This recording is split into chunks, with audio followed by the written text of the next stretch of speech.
कडाक्याच्या थंडीतही गव्हाणी ठिय्या गणेश डोंगरे यांना न्यायासाठी कुटुंबीय व ऊसतोड कामगारांचा संतप्त उद्रेक. भाऊसाहेब बिराजदार साखर कारखान्याचे कामकाज पूर्णतः ठप्प. वडवणी तालुक्यातील मयत गणेश डोंगरे यांना न्याय मिळावा या मागणीसाठी त्यांच्या कुटुंबियांचा संघर्ष अधिक तीव्र झाला असून आज दिनांक 9 जानेवारी 2026 सकाळपासून सुरू असलेले आंदोलन आता संध्याकाळचे 8 वाजून गेले तरी सुरूच असून कडाक्याच्या थंडीत गणेश डोंगरे यांची पत्नी अश्विनी डोंगरे या आपल्या 3 चिमुकल्या मुलीसह गव्हाणीत ठिय्या आंदोलन करत आहेत. या आंदोलनात वडवणी व धारूर तालुक्यातील नागरिक, नातेवाईक, मित्रपरिवार तसेच संतप्त ऊसतोड कामगार आणि ऊसतोड कामगार संघटनांनी मोठ्या संख्येने सहभाग घेतला आहे. थंडी, अंधार आणि वेळेची पर्वा न करता आंदोलक अधिक आक्रमक होत चालले आहेत.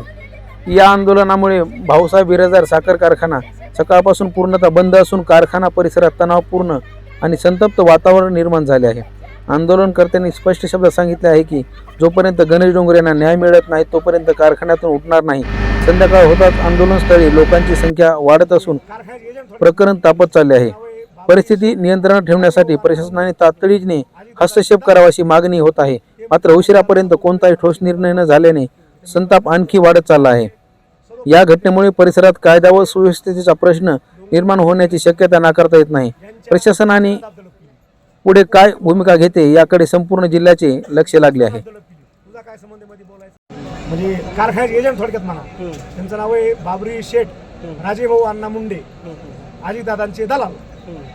ते म्हणतात मी अजितदादांना बोललोय, मला अजितदादांना पाठवलंय इथं मिटवायला.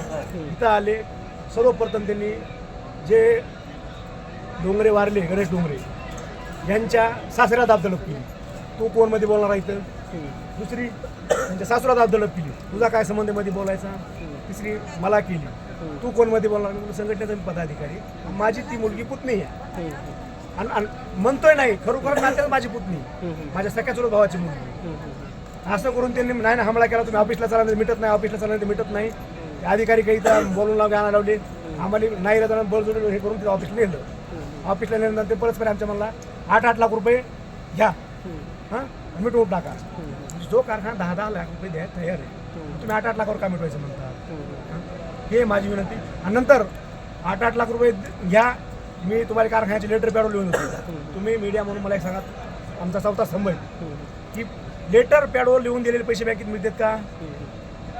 कुणी सांगा. मिळत जर असले तर मान्य करू. तुम्ही आम्हाला चेक द्या, आमच्या 10 लाख रुपये बरोबर ठरवून चेक द्या. ते मुकदमाला द्या, नाहीत नका देऊ. तुम्ही तुमचा मुकदमा तुम्ही बघून घ्या. मग आता मुकदमाची जिम्मेदारी, तो आमचं कमिशन खातो ना, त्याने मी 4-5 लाख रुपये मजुराला मदत करणं ती बी जिम्मेदारी ना. ते बी लाखामध्ये कमी होतो आमच्या पैसे. त्यामुळे तुम्ही आता मुकदमाची द्या, आता नका देऊ. घ्या, तिन्ही लेकरांना 10 लाख रुपये द्या आणि शेळीची पाय मोडले त्यांना 2-2 लाख रुपये द्या. माझी मुस्लिम एक माता आहे, तिला इथं परत चालू होता, तिचं दवाखान्याचं काय बिल असेल तर द्या.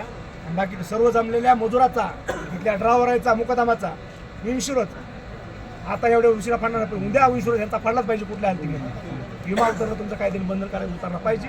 तोपर्यंत आम्ही आंदोलन माघारी घेणार नाही. ही माझी अजितदादाला विनंती. अजितदादा, तुम्ही देवासारखे माणसं आहेत, तुमचे काही मध्ये दलाल येऊन जी दाबदडप करीत आहेत ते तुम्ही थांबवा. आणि अशानं तुम्हाला पुन्हा नंतर महाराष्ट्रात यंत्रणा भेटणार नाही.